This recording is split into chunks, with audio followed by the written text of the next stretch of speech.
Hi there, Dr. Gary here on the road. We sell dental practices nationwide. We are dental practice brokers. I was a dentist for 25 years and now doing the dental brokerage for 16. So today's topic is seller's dental attorney has to take over lease negotiations from the buyer's dental attorney, or else the deal would never get completed. So we'll get into that story. As you know, we have 10 employees. We're involved in 25 states, and we also have 2 CPA accountants. And we're here to serve you 363 days a year. We take off Christmas and Easter. So please give us a call sometime. Now, our phone number is 201-663-0935, and our websites are dentalpracticeguide.com or nationwide dentalpracticebrokers.com. So feel free to call us. Everything you're about to hear is for entertainment purposes only. It is not legal advice. If you have a large practice and you're thinking about selling that and it's over $1 million and you have 4-5 operatories or more, could be a candidate for the DSOs. And there's some very good ones still out there, even though they are having troubled times right now. We work closely with them, and they will often pay our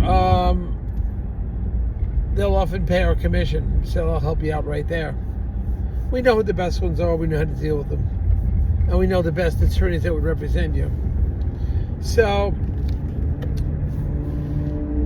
give us a ring on that. Also, if your practice is grossing over $1 million and we are representing you, we will often reimburse your legal fees based on certain criteria, such as having a qualified dental attorney, etc. So call us. We'll give you the whole routine on that.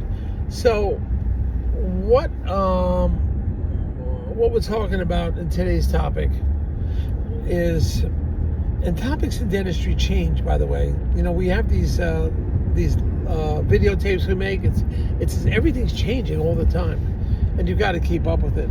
Excuse me, putting the glasses on. A little sunny here in Jersey. So here's the situation. The buyer's attorney, no dental experience, or minimal. Did a few closings, I guess. Nowhere near over 100 closings some of the other dental attorneys have done. But just crazy.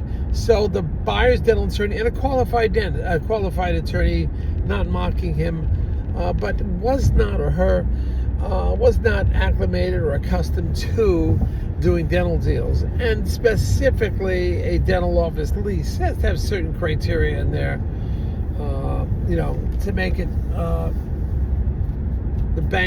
meet the bank's satisfaction, meet the bank's requirements. And the buyer's attorney was kind of dragging their feet, was not moving forward, and was going relatively slow. So one thing leads to another. The deal was just dragging. And the seller's attorney said to the buyer's attorney, look, I can help you out. Even though it's generally not our role to create the lease for you, under the circumstances, we're just going to do it. It will help expedite. We'll get a great lease for your buyer. You can look it over. And it was a difficult landlord. Landlord would not accept email, not accept faxes, and not accept snail mail. Yeah, I know. Wouldn't accept anything. Had to walk it over to the landlord's house and drop it off. That's what we're dealing with. He was an old retired guy and wanted it his way. Bring the papers over to the house, I think because you wanted a social interaction. No fax, no computers, no email, no regular mail. Just bring it over. He wants to see the character of the person bringing it over, I guess. I don't know. But it was a situation that, yes, it's going to cost the seller some extra dollars, because the attorney has to spend time doing on a project that's not his responsibility or her responsibility.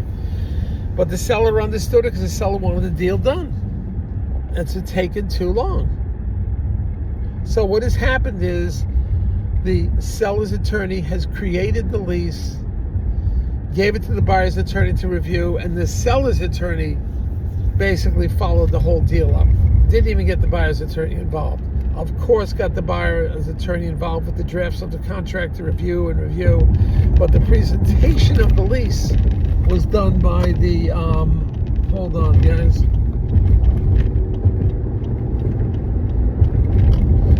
The presentation of the lease was done by the seller's attorney, walking it over there.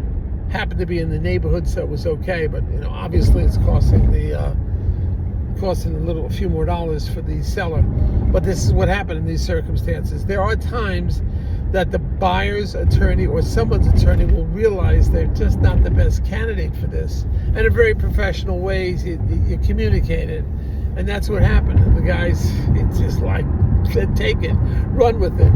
So the seller's attorney presented the lease and followed up with it.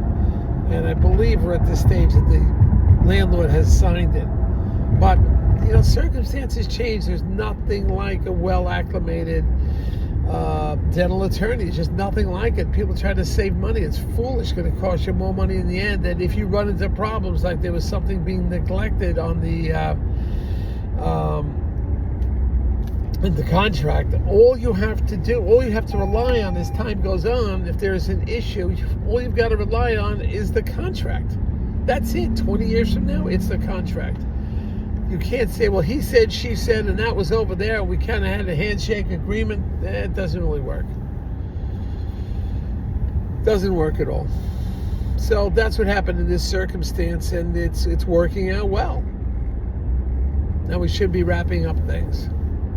So everything's changed. The fluid dynamic situation with these deals. It's not cut and dry. There's no hard, fast rules. They change. All right. Enjoy. Hit the button for